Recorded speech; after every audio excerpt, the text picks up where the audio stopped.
Tank itu bukan datang untuk berperang.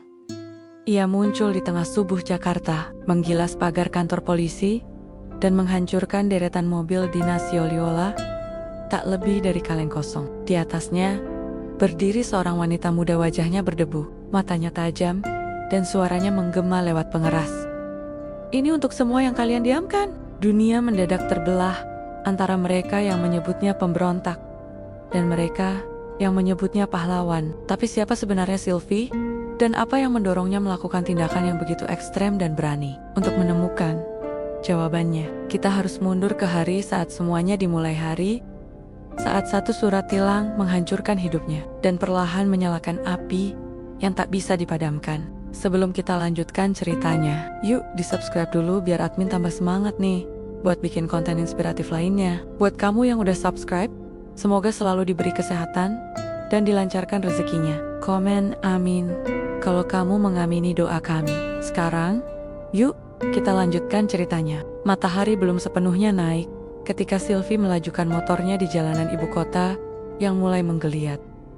Jalanan itu lengang, hanya ada beberapa kendaraan melintas. Ia tahu dirinya sedang terlambat. Waktu hampir mendekati jam masuk kantornya. Tapi pagi ini, sesuatu terasa lebih berat dari biasanya. Angin pagi menerpa rambutnya yang dikunci rapi. Di balik helm putih polos yang sudah usang, Sylvie menghela napas panjang. Ia sudah menyiapkan presentasi sejak malam. Beberapa slide penting bahkan dicetak, karena manajernya seringkali rewel soal visualisasi data yang tidak menarik. Namun semuanya buyar dalam hitungan detik. Tepat di perempatan jalan tanpa lampu, seorang polisi menghentikan laju motornya. Pagi, Mbak, bisa minggir sebentar? Sylvie menoleh. Ia tidak merasa melanggar apapun. Dengan bingung, ia memarkir motornya ke tepi. Apa ya, Pak? Polisi itu berperut buncit dan berkacamata gelap berdiri dengan dada membusung. Ia memeriksa kaca spion, plat nomor, dan STNK yang Sylvie sodorkan tanpa diminta. Kamu tahu, kamu tadi melewati marka jalan? Sylvie mengernyet marka. Yang mana, Pak? Di sini nggak ada marka. Itu dia. Justru karena nggak ada marka, kamu seharusnya berhati-hati.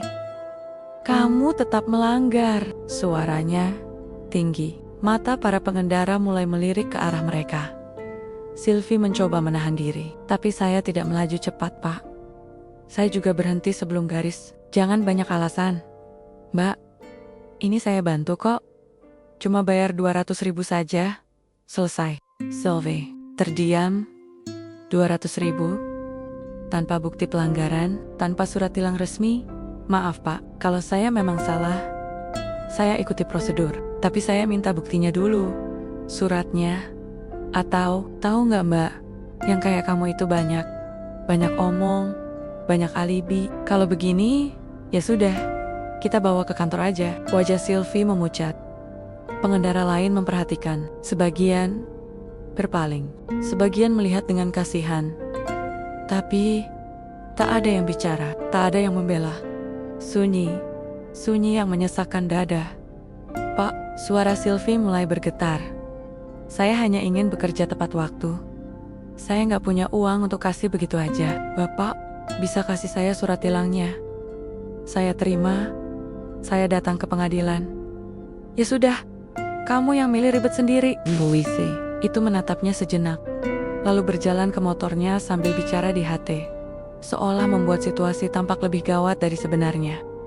Sylvie berdiri di tepi jalan, kedua tangannya menggenggam erat helm yang kini berada di pinggangnya. Jantungnya berdetak cepat, mata berkaca-kaca, namun ia menunduk, menahan, mengunyah amarah bersama debu jalanan pagi. Ia tidak bodoh. Ia tahu persis apa yang sedang terjadi. Pungli. Tapi kalau ia melawan, ia bisa kehilangan lebih banyak waktu, nama baik, bahkan pekerjaannya. Setelah beberapa menit, polisi itu mendekat lagi. Sudah, deh. Kamu beruntung, saya lagi baik hari ini. Tapi lain kali, jangan sok bener ya, Mbak. Jalan itu bukan milik kamu aja. Tanpa menunggu jawaban, ia mengangkat tangan dan memberi isyarat agar Sylvie pergi. Sylvie kembali menyalakan motor. Ia tidak menjawab, tidak menatap, tidak bicara. Tapi di balik helmnya, matanya basah. Tangis yang ia telan sendiri. Luka yang terlalu sering ia alami di negeri yang katanya menjunjung hukum. Motornya melaju pelan. Tiap gerakan terasa berat. Seketika, dunia terasa lebih sempit dari biasanya. Jantungnya masih berdentum keras. Bukan karena ketakutan, tapi karena dendam. Dendam yang tidak meledak tapi menempok. Menjadi bara kecil yang terus menyala. Di dalam kantor, Sylvie telat 20 menit. Presentasi dibatalkan. Manajernya menggeleng, kecewa, lalu menyuruhnya kembali ke meja kerja. Rekan-rekan kerjanya hanya melirik simpati, tapi tak ada yang bertanya. Ia duduk, memandangi layar komputer, tapi pikirannya kosong. Tangannya bergerak membuka folder tersembunyi di laptop sebuah file dengan nama aneh, Cakrawala 032. Ia membukanya. Di dalamnya ada puluhan gambar satelit, peta daerah militer, catatan logistik, diagram senjata berat, dan satu video pelatihan tank tempur. Tatapan Sylvie berubah, tenang, datar, dan mematikan. Malamnya, di kamar kos sempit berukuran 3x3, Sylvie berdiri di depan kaca. Ia membuka lemari, mengambil sebuah map plastik. Isinya, kartu identitas lama yang sudah rusak, potongan berita tentang penyalahgunaan kekuasaan aparat, dan foto ayahnya, seorang veteran yang gugur dalam misi rahasia. Bertahun-tahun lalu, Sylvie duduk, lalu menulis dalam buku catatannya. Aku sudah cukup lama diam. Jika hukum tidak bisa melindungi rakyat, maka aku akan bicara dengan bahasa yang mereka pahami. Kekuatan, tangan Sylvie bergetar saat menutup bukunya. Tapi bukan karena takut, melainkan karena ia tahu, ia baru saja memulai sesuatu yang tidak akan bisa ia hentikan lagi. Hujan turun sore itu. Tidak deras, tapi cukup membuat suara rintiknya memenuhi ruangan sempit tempat Sylvie tinggal. Kamar kosnya berada di lantai 2 rumah tua. Dindingnya tipis, dan atapnya sering bocor di sudut kanan dekat jendela.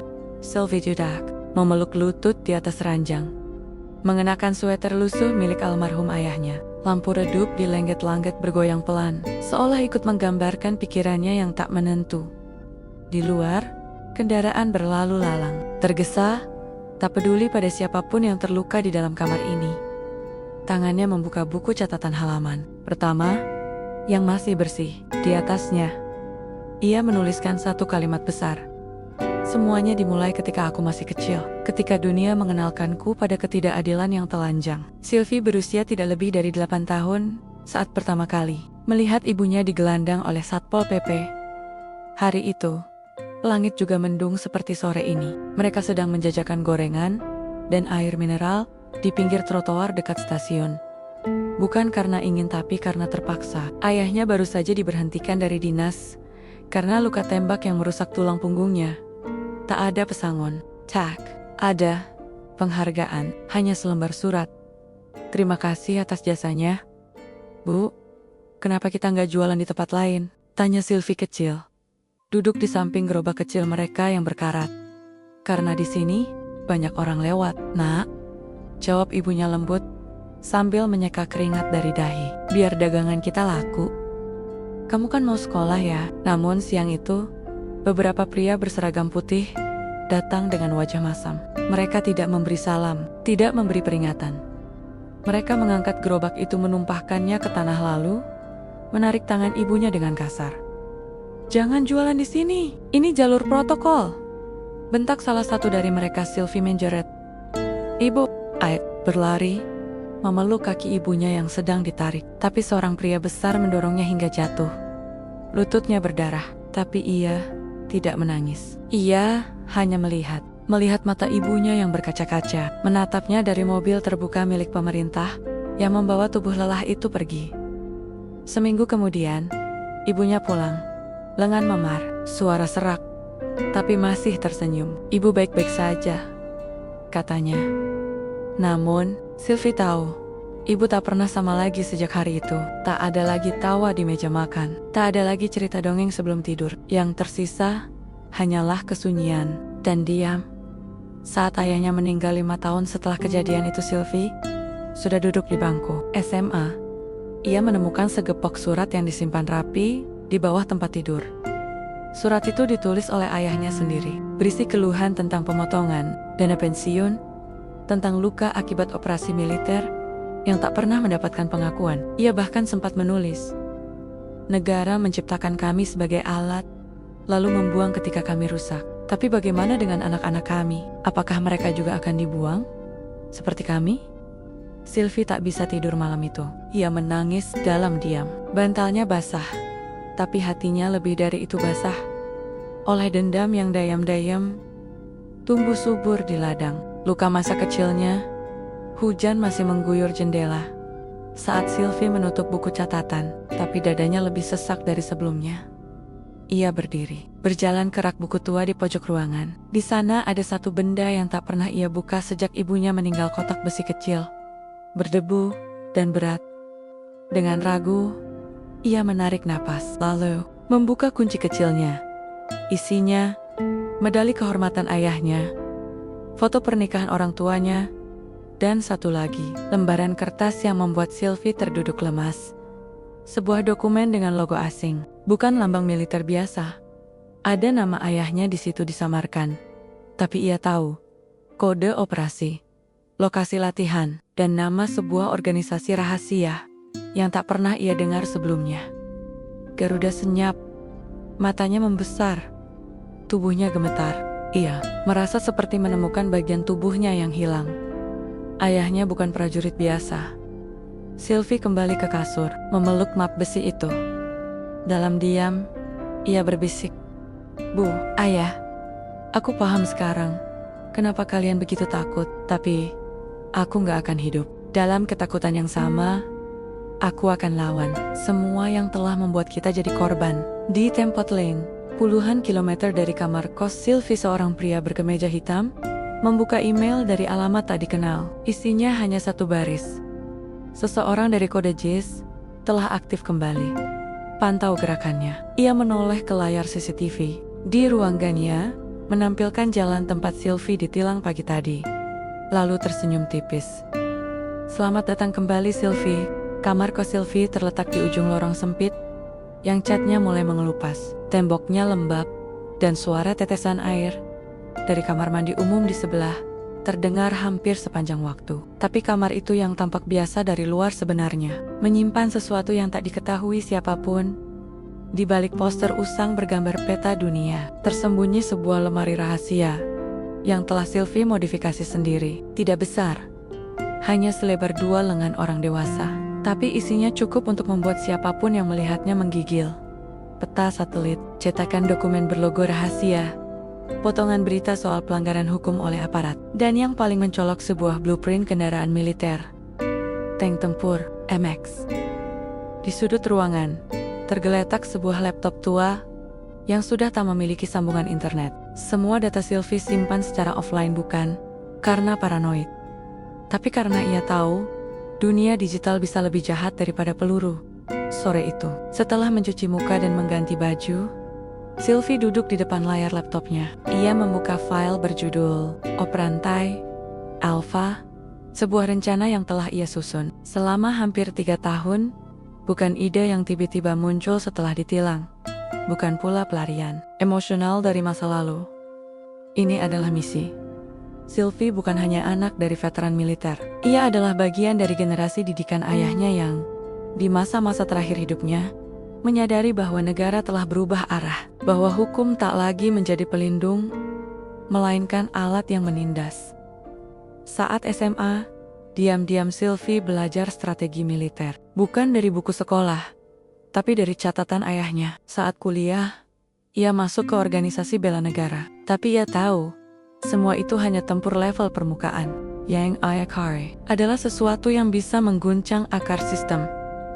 Lalu, pada tahun ketiga kuliahnya, ia menghilang selama 1 tahun. Resmi, cuti karena sakit. Fakta sebenarnya, ia berada di luar negeri dilatih oleh jaringan rahasia yang menyebut dirinya Sangkar Merah. Jaringan yang percaya bahwa keadilan tidak bisa hanya diperjuangkan lewat jalur legal formal. Mereka melatihnya membaca kelemahan sistem, memahami pola korupsi, serta menguasai mesin-mesin perang. Salah satu pelatihnya berkata, keadilan itu bukan kata yang manis, ia adalah keputusan pahit dan seringkali berdarah. Kau harus saya, jika suatu hari kau menjadi musuh dari hukum yang kau perjuangkan, dan hari itu sudah dekat. Sylvie menyalakan lampu meja. Cahayanya lembut, namun cukup untuk memperlihatkan sesuatu yang selama ini ia sembunyikan. Di bawah kasurnya sebuah kunci besi, panjangnya sejengkal. Kunci itu bukan milik rumah, bukan milik kendaraan biasa. Itu adalah ignition key dari kendaraan tempur ringan yang digunakan dalam pelatihan semi rahasia milik Sangkar Merah. Ia mendapatkan kunci itu sebagai simbol. Di saat lain, orang menganggapnya sebagai kenang-kenangan, tapi Sylvie menyimpannya sebagai bagian dari rencana. Ia berdiri, mengambil peta Jakarta yang terlipat di dinding. Ada lingkaran merah di beberapa titik, termasuk satu titik yang dilingkari 2 kali. Gudang logistik militer nonaktif, Kompleks 3. Tempat itu dulunya digunakan untuk latihan rutin, tapi kini sudah tak. Namun Sylvie tahu, di sana masih tersimpan satu kendaraan yang tak dipublikasikan. Kendaraan yang jika jatuh ke tangan orang biasa, mungkin hanya jadi besi tua. Tapi di tangan Sylvie, itu adalah suara protes yang tak bisa. Suara yang lebih nyaring daripada mikrofon, lebih tajam dari kritik, dan lebih kuat daripada berita viral. Raungan mesin tank malah makin larut. Sylvie kembali duduk di meja belajarnya. Ia membuka halaman baru di buku catatannya. Mereka bilang, aku gila. Tapi dunia ini sudah terlalu tenang pada ketidakadilan. Sudah terlalu nyaman menonton korban tanpa bertanya siapa pelakunya. Sudah waktunya. Ada seseorang yang menabrak pagar-pagar diam itu. Ia menutup bukunya, mengangkat wajahnya. Tatapan mata itu dingin, jernih, dan teguh. Tak ada rasa takut, tak ada keraguan. Hanya satu hal yang tersisa, keyakinan. Di tempat lain, di ruang pengawasan milik sebuah lembaga tak resmi, pria yang tadi menerima email dari pengirim anonim masih memperhatikan gerak-gerik Sylvie dari rekaman drone kecil yang dayam-dayam mereka terbangkan. Dia sudah mulai bergerak, gumamnya pelan. Seorang pria lain berkumis tebal dan berseragam gelap masuk ke ruangan itu. Siapa dia sebenarnya? Pria berkemeja hitam menjawab tanpa menoleh. Sylvie, nama aslinya tak tercatat, tapi kami menyebutnya Putri Garuda. Senyap. Pagi berikutnya, Sylvie bangun dengan langkah pasti. Ia menyimpan catatan penting ke dalam ransel hitam kecil, mengenakan jaket kulit berwarna gelap, lalu turun dari kos tanpa menoleh ke belakang. Ia tahu, ini bukan hari biasa. Ini hari saat semuanya akan dimulai. Di halte bus, ia berdiri sendirian. Di tangan kirinya, ia menggenggam selembar peta kecil samar dan terlipat. Tertulis di ujungnya, langkah 1 di pot genteng. Langkah 2, buat mereka mendengar. Langkah 3, ubah segalanya. Ia naik ke bus, tersenyum, dan matahari pagi menyambutnya bukan sebagai korban, tapi sebagai ancaman terbesar dari dalam sistem. Tanah merah masih basah ketika Sylvie tiba di pemakaman. Di tangannya, ia membawa setangkai mawar putih, bunganya sedikit layu. Tapi itulah yang tersedia di warung kecil dekat kos. Di bawah langit mendung, ia berjalan perlahan melewati barisan Nissan. Angin sore menggoyangkan dedaunan, menebar aroma tanah basah dan kenangan yang membeku. Sylvie berhenti di satu titik. Nissan sederhana bertuliskan nama ibunya, Siti Mawar, tertulis dengan tangan gemetar oleh tukang batu. Ibu yang sabar, wanita yang kuat. Sylvie berlutut. Ia mengelus tanah yang belum rata sepenuhnya. Ma, suaranya pelan, nyaris tak terdengar. Maaf, aku telat kesini lagi. Maaf, kalau aku belum bisa jadi anak baik seperti yang Mama mau. Ia menghela napas panjang. Di dadanya, sesuatu mengganjal, bukan hanya rindu, tapi rasa bersalah, marah, dan tekad yang mulai membentuk dirinya menjadi sosok lain. Ma, mereka tetap begitu, dunia tetap jahat. Seperti waktu Mama dibawa paksa dari trotoar itu. Air matanya menetes, namun wajahnya tidak memelas. Ia menangis bukan karena lemah, Tapi karena luka yang sudah terlalu dalam untuk disimpan sendiri, aku ditilang lagi. Ma, sama kayak waktu dulu, Mama ditarik cuma karena jualan gorengan. Bedanya, sekarang aku lebih paham. Mereka memang gak pernah peduli sama kita. Ia menarik napas, menatap langit yang mulai kelabu. Ma, aku udah gak mau diam. Aku mau bertindak. Aku akan lawan mereka. Aku tahu, Mama gak akan suka caraku. Tapi ini bukan cuma soal aku. Ini tentang semua yang pernah direndahkan, diinjak, dan dibungkam. Angin bertiup pelan, seolah menjawab. Sylvie menunduk, mencium tanah di atas makam ibunya. Aku bersumpah, ini bukan cuma tentang balas dendam, tapi tentang keadilan. Aku janji, Ma, aku akan bicara. Dengan suara yang gak bisa mereka bungkam. 2 jam kemudian, Sylvie berdiri di depan gerbang yang sudah berkarat. Komplek logistik khusus 16 Rute, letaknya terpencil, tersembunyi di balik gudang tua yang tampak seperti tempat penyimpanan barang rongsokan. Tapi bagi Sylvie, tempat ini adalah harta karun. Ia membuka gembok yang sudah lama diputusnya. Secara diam-diam, beberapa minggu lalu, rantai besi itu jatuh ke tanah, menimbulkan bunyi nyaring. Langkahnya menyusuri lorong sempit di dalam gudang. Gelap, berdebu, hanya suara langkah, kaki sendiri dan dentingan kecil dari lampu gantung tua yang sesekali bergoyang karena angin. Di ujung lorong itu, di balik pintu baja besar, bersemayam sesuatu yang tak terlihat selama bertahun-tahun. Sylvie menekan tombol kecil di samping dinding. Listrik dari generator portabel menyala berderak kasar lalu. Satu lampu sorot menyala perlahan. Tubuh besi yang megah. Tank Amex buatan Prancis, ringan, cepat, dan masih berfungsi. Bukan sembarang kendaraan. Sylvie telah mengecek mesinnya dayam-dayam beberapa kali. Baterainya masih utuh. Komponennya lengkap. Bahkan ia sendiri telah menyelundupkan solar murni untuk mengisi tangki cadangannya. Semua sudah disiapkan. Sambil menatap tank itu, Sylvie mengingat malam ketika ia dan ayahnya pernah duduk menonton berita tentang seorang demonstran yang dipukuli aparat.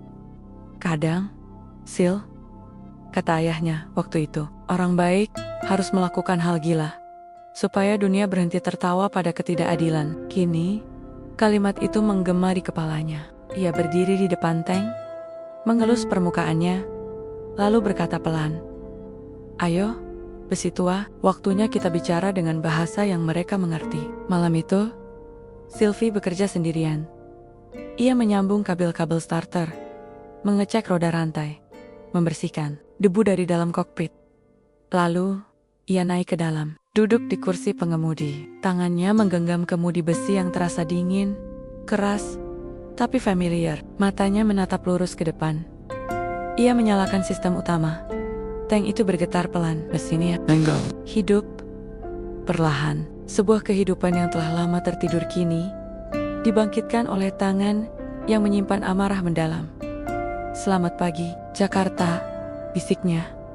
"Besok kita akan bertamu, tapi jauh di tempat lain dalam ruang kontrol yang dijaga ketat." Di Pusat Intelijen Negara alarm menyala. Seorang analis muda berteriak, "Ada pergerakan di sektor logistik." Petugas lain menoleh. Gila, siapa yang bisa aktifkan kendaraan itu? Bukannya sudah dinonaktifkan? Pria berkemeja hitam yang sejak awal mengamati gerak-gerik Sylvie masuk ruangan. Tatapannya dingin.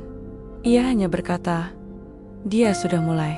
Kirim tim, tapi jangan ganggu terlalu cepat. Aku ingin lihat sejauh mana ia akan melangkah." Sementara itu, di dalam kokpit tank, Sylvie menatap layar peta digital kecil. Di sana, sudah tergambar rute yang akan ia ambil. Jalan utama, jalur alternatif, dan yang paling penting tujuan akhir. Kantor polisi sektor tengah, tempat ia ditilang dan dihina di depan umum. "Ini bukan tentang kamu lagi, Pak Polisi," gumamnya. "Ini tentang semua yang pernah kalian perlakukan seperti sampah." Di luar, langit Jakarta mulai menunjukkan cahaya fajar. Dan di dalam gudang tua itu, raungan mesin tank mulai terdengar. Pelan, pasti, dan tak bisa dihentikan. Langit Jakarta masih kelabu ketika roda rantai tank itu mulai menggulung tanah di area komplek 72. Debu beterbangan. Burung-burung beterbangan panik dari atas atap gudang tua. Suara gemuruh mesin diesel menggema seperti raungan dari zaman yang terlupakan. Sylvie duduk di dalam kokpit.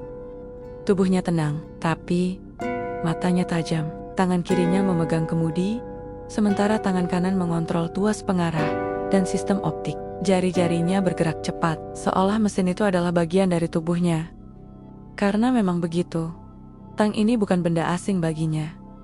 Ia telah mengendalikannya sebelumnya. Bukan sekali dua kali, tapi puluhan kali. Saat ia berada dalam pelatihan rahasia Sangkar Merah di luar negeri 4 tahun lalu, Sylvie baru saja menjejakkan kaki di sebuah lokasi terpencil di gurun pasir. Tak ada nama, tidak ada peta yang mencatat keberadaannya. Hanya barak-barak besi, suara jeritan latihan fisik, dan wajah-wajah dari berbagai negara yang sama-sama membawa luka dan dendam terhadap sistem yang gagal. Hari pertama, Sylvie hanya diam. Ia tidak berbicara, ia hanya mengamati.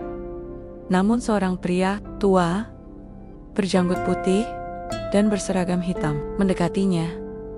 "Kau tidak datang ke tempat ini untuk sekadar belajar menembak," katanya.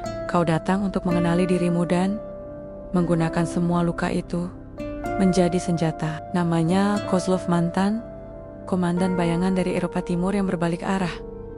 Setelah menyaksikan negaranya sendiri menghancurkan orang-orang tak bersalah demi kekuasaan, Kozlov melatih Sylvie seperti melatih binatang liar, tanpa ampun, tanpa belas kasih. Setiap kesalahan dibalas dengan cambuk, bukan karena kebencian, tapi karena ia percaya dunia tidak akan pernah memperlakukan pejuang keadilan dengan lembut. Setelah 3 bulan, Sylvie bukan lagi perempuan biasa.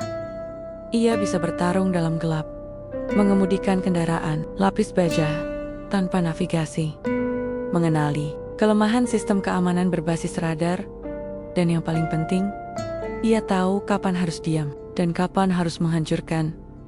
Kembali ke Jakarta, Tang itu bergerak pelan menembus gerbang logistik yang ia buka sendiri. Sylvie tidak hanya mengandalkan fisiknya, ia mengandalkan seluruh bekal pengetahuan dari masa lalu. Di dalam dashboard Tang, ia memasang kamera kecil yang terhubung ke laptop tua miliknya. Ia tahu ia akan dilihat, diawasi, bahkan dicari. Tapi dia tidak berniat bersembunyi. Dia ingin mereka melihatnya, melihat bahwa seseorang dari dalam sistem telah berubah menjadi ancaman nyata dari ruang kendali Badan Intelijen Negara. Layar demi layar mulai menampilkan visual. Target bergerak, lapor seorang analis. Roda rantai aktif. Kamera memperlihatkan pengendara tunggal, perempuan, konfirmasi identitas, positif. Sylvie, seorang jenderal tua yang sedang duduk di sudut ruangan, mencengkeram kursinya. Anak itu, saya pernah dengar namanya. Anak dari purnawirawan TNI yang dipecat tanpa kehormatan, bukan? Ya, Pak. Dan lebih dari itu, dia murid Kozlov. Ruangan hening. Lalu jenderal itu berdiri perlahan. Kalian semua tahu apa artinya. Mereka hanya saling pandang, tapi dalam diam. Mereka sadar, ini bukan sekadar pemberontakan kecil. Ini pembalasan dengan otak dan amarah yang sama tajamnya. Di jalan raya utama arah pusat kota, masyarakat mulai memperhatikan keanehan. Beberapa pejalan kaki berhenti, mobil-mobil menepi. Tank itu melaju pelan, elegan, namun mengancam. Sebuah kendaraan tempur berjalan di tengah ibu kota tanpa pengawalan, tanpa suara sirine, hanya deru mesin dan tapak-tapak rantai baja yang menekan aspal. Orang-orang mulai merekam. Beberapa siaran langsung di media sosial, komentar demi komentar bermunculan. Ini beneran tank? Di Jakarta? Siapa yang bawa? Polisi? Militer? Kok cewek yang nyetir? Woi, itu Sylvie, cewek yang ditilang minggu lalu? Viral banget dia. Seketika nama Sylvie kembali menghiasi jagat dunia maya. Namun kini, bukan sebagai korban, tapi sebagai ancaman nyata bagi sistem. Sylvie tahu waktunya terbatas. Ia tahu tentara akan dikirim, drone akan melacak, dan intel akan mencari celah. Tapi ia tidak butuh waktu lama. Ia hanya butuh 15 menit. 15 menit untuk menunjukkan bahwa mereka bisa ditantang. 15 menit untuk membuka mata publik bahwa keadilan bisa bersuara dalam bentuk paling ekstrem. Sementara itu, di ruang kecil bawah tanah, di gedung pusat pengawasan, seseorang menyalakan perangkat komunikasi satelit. Ilegal, ia menekan satu tombol. Lalu suara berat terdengar. Subjek Sylvie dalam pergerakan. Operasi rantai putih dimulai. Fase 2. Aktifkan kontak internal. Dan di tengah keramaian masyarakat yang masih terperangah menatap Tank Sylvie, satu pria berkemeja coklat muda memencet sesuatu di bawah jam tangannya. Matanya tajam. Langkahnya ringan. Ia tidak terlihat seperti siapa-siapa. Tapi dalam jaringan bawah tanah keadilan, ia dikenal sebagai bayangan ketiga. Dia tidak datang untuk menangkap Sylvie. Dia datang untuk melindunginya sampai semuanya selesai. Sore mulai berganti malam. Langit Jakarta merah membara di ufuk barat. Dan Sylvie dengan tangan dingin di kemudi tang tersenyum kecil. Besok pagi, dunia akan tahu bahwa aku bukan sekadar perempuan yang ditilang. Ia menarik napas panjang, menatap foto ibunya yang ia tempel di dashboard. Besok kita bakar. Udah separuh cerita aja nih. Kita peregangan dikit yuk. Biar nggak terlalu sepaneng, coba tangan di bawah dagu. Hadapkan kepala ke atas selama 8 detik, terus ke kiri, ke kanan, bawah. Kalau udah, yuk kita lanjut ceritanya lagi. Tapi kamu harus subscribe dulu kalau belum subscribe, karena subscribe-mu menambah semangat admin untuk membuat cerita-cerita inspiratif lainnya. Nah, sekarang mari kita lanjutkan ceritanya. Subuh belum sempurna merekah. Jakarta masih sepi, jalan-jalan utama lengang. Hanya sesekali terdengar suara mobil patroli atau motor pengantar sayur yang menembus embun dini hari. Di atas langit kota, lampu-lampu jalan memudar perlahan. Sialah, menandai bahwa sesuatu akan terjadi pagi itu. Namun tak seorang pun tahu bahwa suara paling nyaring akan datang bukan dari azan subuh. Bukan pula dari sirene, melainkan raungan tank yang tak diundang. Sylvie menyusuri jalan utama dengan mata tajam dan napas perlahan. Tank MX itu berjalan mantap. Kecepatannya tak lebih dari 20 km per jam, cukup untuk tak kehilangan kendali. Namun cukup untuk membuat siapapun yang melihat tertegun dalam ketakutan.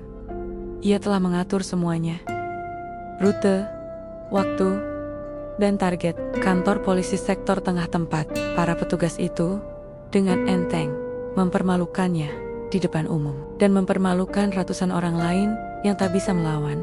Di dalam pos jaga kantor polisi itu, 2 petugas berjaga dengan mata setengah terpejam. Kopi sachet di tangan kiri, rokok di tangan kanan. Mereka tak menyangka hari itu akan berbeda dari biasanya. Salah satu dari mereka menguap dan berkata, "Jam segini paling cuma ada motor hilang atau dompet hilang lagi." Namun, ucapan itu langsung terhenti saat getaran terasa di lantai meja bergetar, kaca jendela berdenting pelan.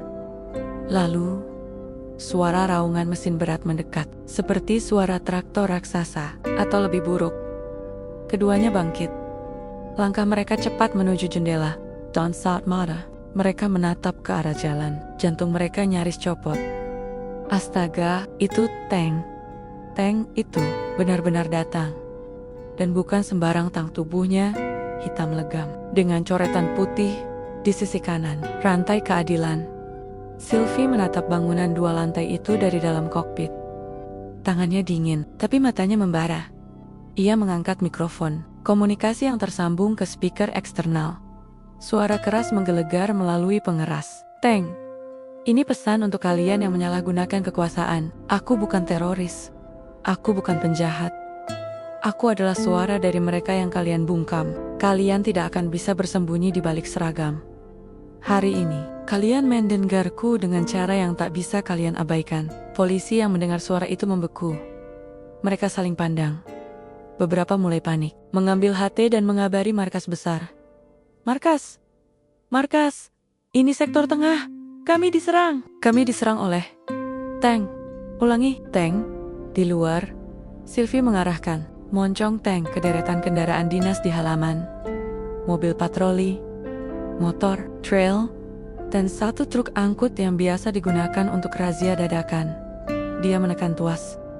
Boom! Suara tembakan peringatan terdengar menggelegar. Tidak diarahkan, ke bangunan, tapi ke mobil patroli yang parkir di depan pagar. Kendaraan itu terpental, kaca pecah, alarm berbunyi nyaring.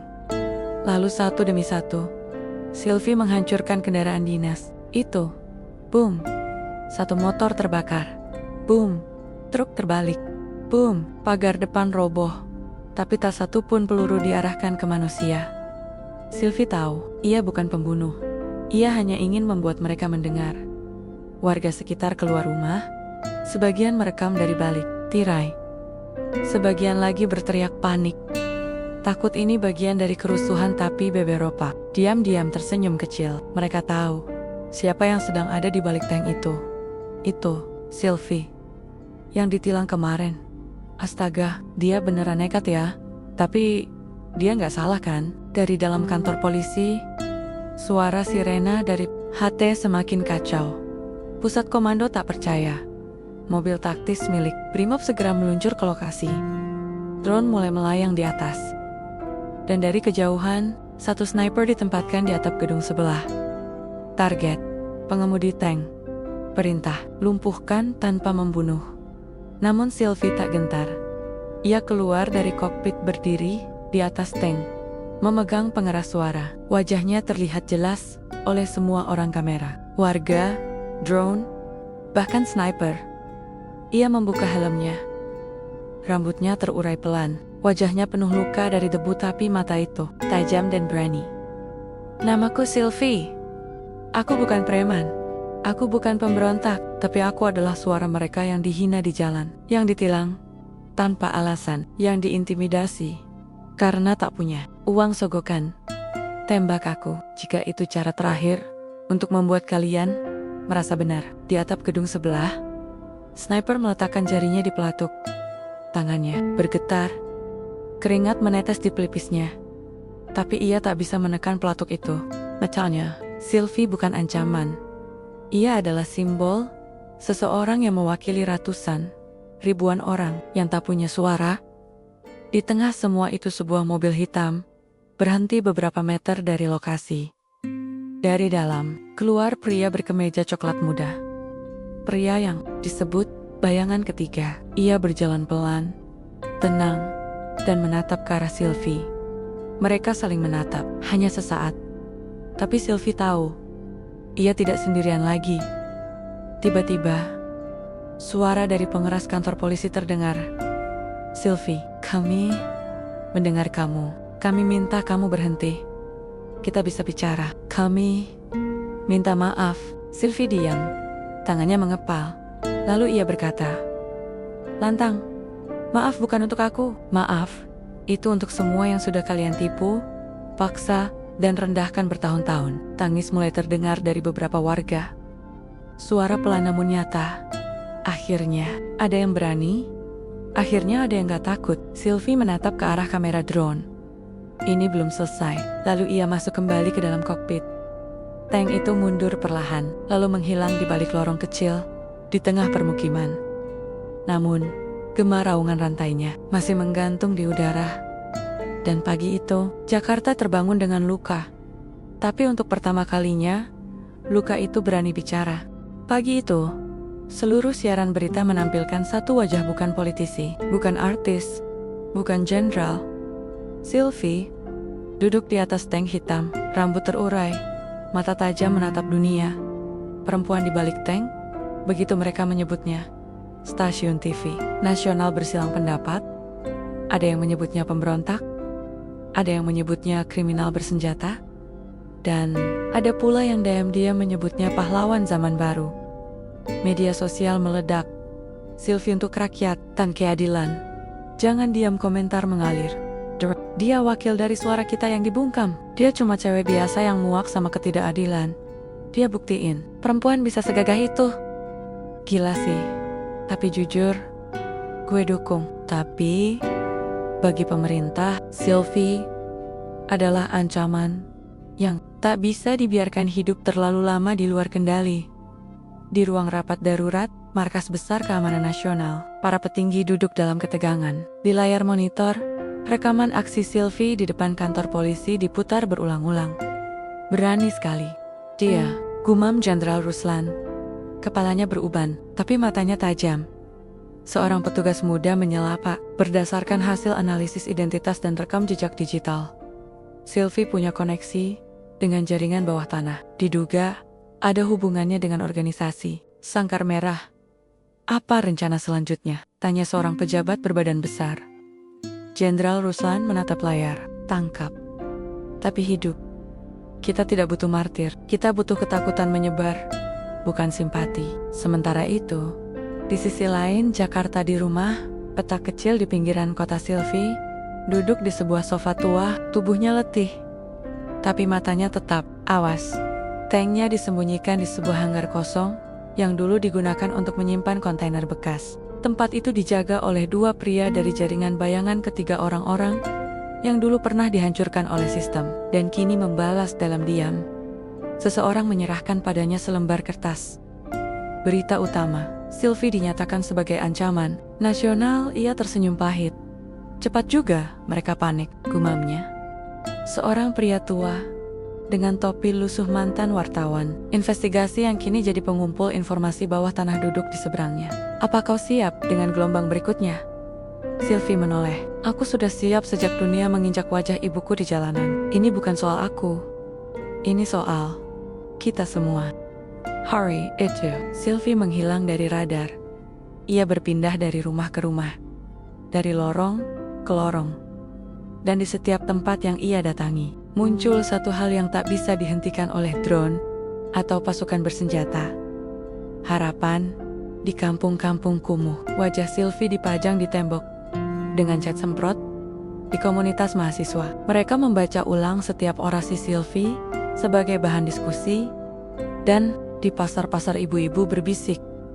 Akhirnya ada yang berani. Dia anak kita juga. Pemerintah mulai ketakutan. Bukan karena tangnya, tapi karena pesannya menyebar. Mereka menyebar selebaran. Sylvie adalah penjahat, bahaya, radikal. Namun masyarakat membalas. Kalian baru panik saat yang lemah bersuara. Sementara itu, Sylvie duduk di kamar kecil di dalam gudang pelindungnya. Di tangannya, sebuah SP. Isinya file rahasia. Ia memperolehnya saat menyusup ke sistem dalam jaringannya beberapa bulan lalu. File itu membongkar keterlibatan oknum-oknum besar dalam kasus rekayasa tilang, pemalakan berkedok razia, hingga penghilangan paksa terhadap aktivis jalanan. Ia menatap layar. Wajah-wajah di dalam file itu bukan orang asing. Beberapa pernah ia lihat berdiri di podium, bicara soal hukum dan etika sabajian. Lagi adalah polisi yang menilangnya minggu lalu. Ia mengetik pesan kepada seluruh rakyat yang masih peduli keadilan. Aku bukan korban. Aku bukan pelaku. Aku adalah kalian yang tidak bisa bicara.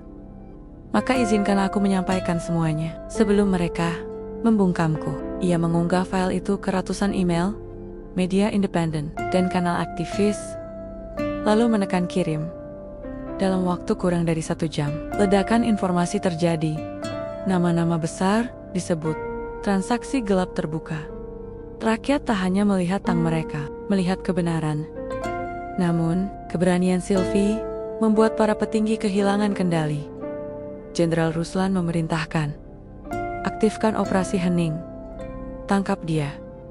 Malam ini dan malam itu, tanpa suara, belasan pasukan berpakaian hitam menyusup ke pinggiran kota.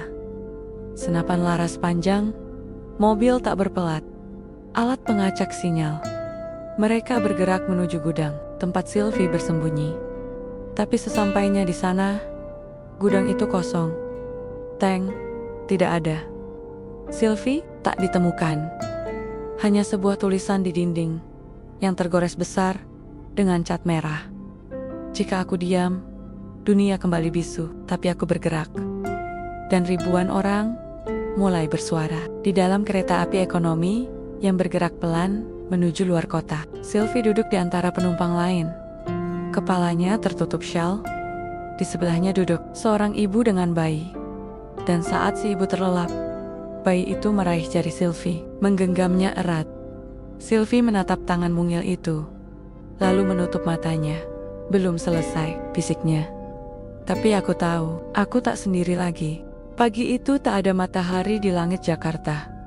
Awan hitam menggantung berat di atas kota yang mulai kehilangan kendali. Suasana tak lagi seperti biasa. Jalanan sepi, polisi patroli lebih sering terlihat dari tukang sayur. Wajah-wajah rakyat mulai waspada. Bahkan senyum pun terasa curiga. Semua tahu, negara sedang murka.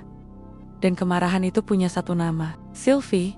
Di salah satu ruangan bawah tanah Gedung Intelijen Nasional, puluhan layar menyala bersamaan. Di tengah ruangan, Jenderal Ruslan berdiri memandangi peta digital. Titik-titik merah tersebar di seantero Jakarta. Semua jalur sudah dipantau, kata seorang analis. Kemungkinan besar, target bergerak ke arah barat. Ada kontak yang menyebut ia akan menuju markas aktivis di daerah Parung. Ruslan menatap layar. Siapkan regu Alfa.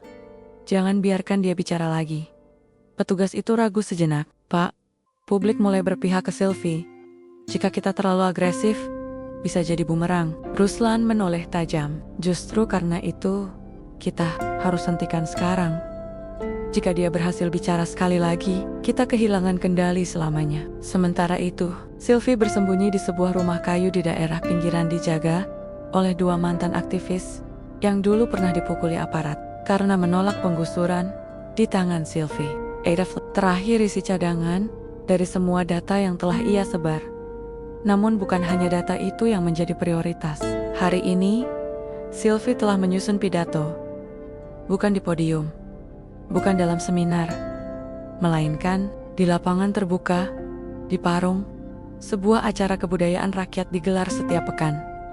Di sana, suara tidak bisa dibungkam. Di sana, Sylvie berencana bicara untuk terakhir kalinya langsung di hadapan rakyat. Tapi, tidak semua orang di sekelilingnya adalah kawan. Di antara lingkaran yang menjaga Sylvie, ada satu orang yang diam-diam telah ditekan oleh pihak militer. Seorang pemuda, sebut saja Dika, yang pernah disiksa karena terlibat aksi protes. Kini, ia dihadapkan pada pilihan pahit. Mengkhianati Sylvie atau melihat ibunya yang sakit tidak diobati selamanya. Dan pagi itu, ia membuat pilihannya. Ia menyalakan sinyal darurat dari ponsel yang diselundupkan petugas. Tepat pukul 10 pagi, saat Sylvie bersiap keluar dari rumah kayu menuju lokasi pidato. Pasukan menyerbu helikopter di udara. Pasukan bersenjata lengkap dari 3 arah. Teriakan menggema di udara. Sylvie keluar dengan tangan terangkat. Rumah itu dikepung. Tembakan peringatan dilepaskan. Para penjaga mencoba melawan, tapi kalah jumlah dan persenjataan. Dari balik jendela, Sylvie tahu waktu yang ia miliki telah habis.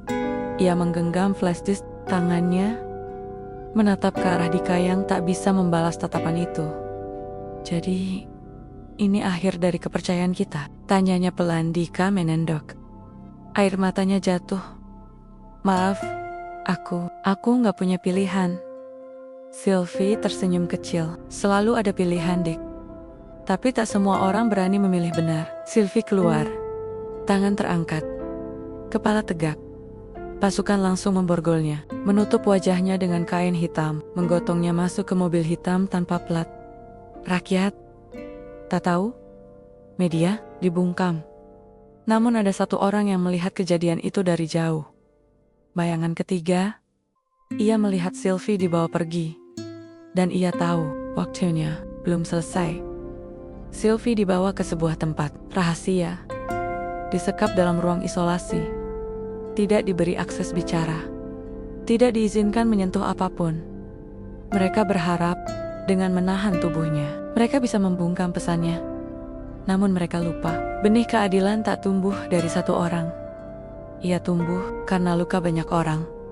Beberapa hari kemudian, di kampus-kampus, ribuan mahasiswa turun ke jalan, membawa spanduk bertuliskan, "Bebaskan Sylvie, kami adalah tank keadilan berikutnya." Bicara bukan kejahatan, di pasar-pasar ibu-ibu, membagikan stiker wajah Sylvie. Di media sosial, rekaman pidato singkat Sylvie sebelum ditangkap viral. "Kalau aku hilang, jangan cari aku. Cari suara kalian yang pernah dibungkam. Suara itulah aku sebenarnya." Tara, itu, di dalam sel, Sylvie menatap dinding kosong. Tapi dalam hatinya, ada yang tidak kosong. Ada nyala, ada api, ada janji. Jika mereka pikir aku selesai, mereka salah besar. Hujan turun perlahan di malam yang tak biasa. Langit Jakarta mendung sejak sore, seolah langit pun turut berkabung atas hilangnya suara perempuan muda yang menggetarkan kota dengan keberaniannya. Kantor-kantor pusat pemerintahan terlihat lebih sepi dari biasanya, tapi suasana tegang terasa di mana-mana. Tak ada pengumuman resmi soal penangkapan Sylvie, tak ada pengadilan, tak ada proses hukum. Yang ada hanyalah keheningan panjang dan kabar burung yang berbisik bahwa ia disekap di sebuah tempat di luar Jakarta, jauh dari kamera, jauh dari media, jauh dari suara rakyat yang mulai berani berbicara. Tapi keheningan itu sebentar lagi akan dipecah. Di lorong bawah tanah, sebuah bangunan militer tua yang ditutup sejak puluhan tahun lalu. Sylvie duduk sendirian, tangan dan kakinya diborgol. Wajahnya pucat, namun tidak takut. Ia tahu ini bukan akhir ini, hanya bentuk baru dari pertempuran. Tubuhnya bisa dibungkam, tapi ide yang telah ia tanamkan tidak bisa dibunuh dari kayohan. Suara langkah kaki mendekat.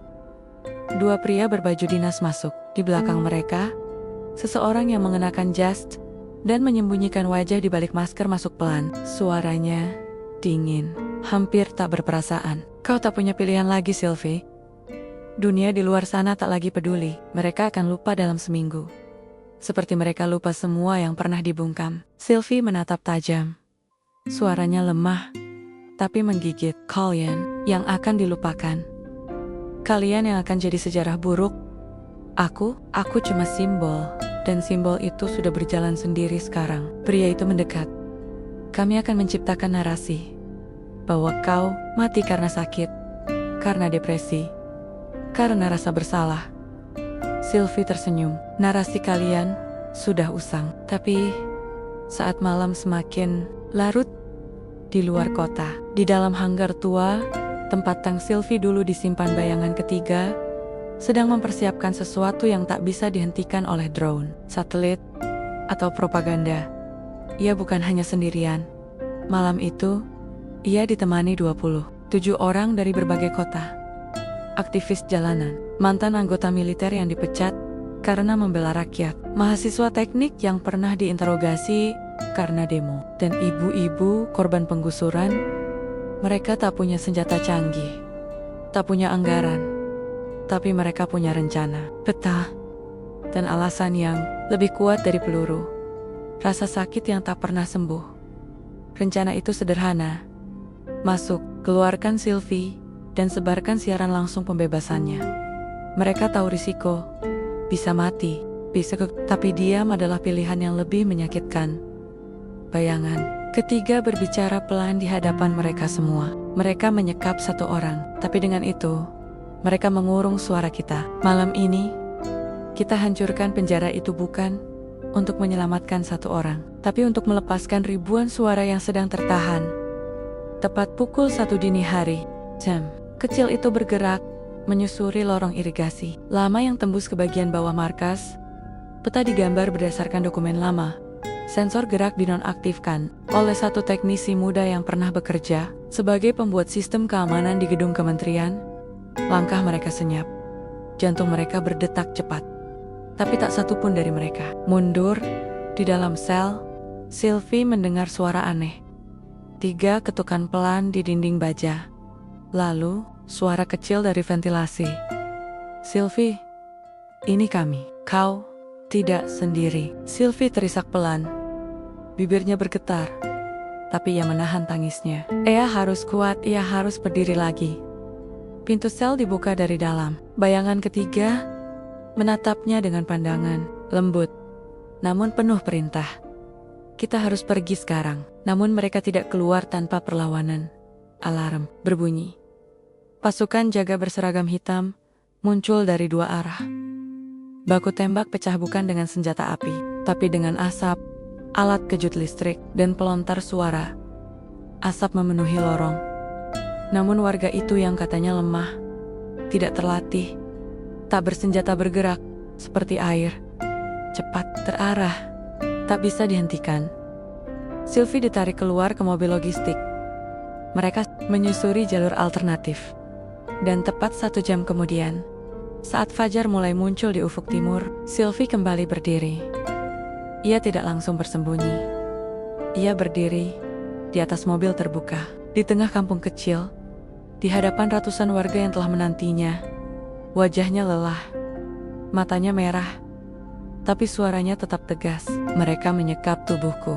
Tapi kalian membuat suaraku tetap hidup. Aku tidak ingin revolusi berdarah. Aku tidak ingin kekerasan dibalas dengan kekerasan. Tapi kita tak bisa lagi percaya pada sistem yang menindas diam-diam. Kita tidak bisa diam saat ketidakadilan jadi rutinitas. Kita bukan preman.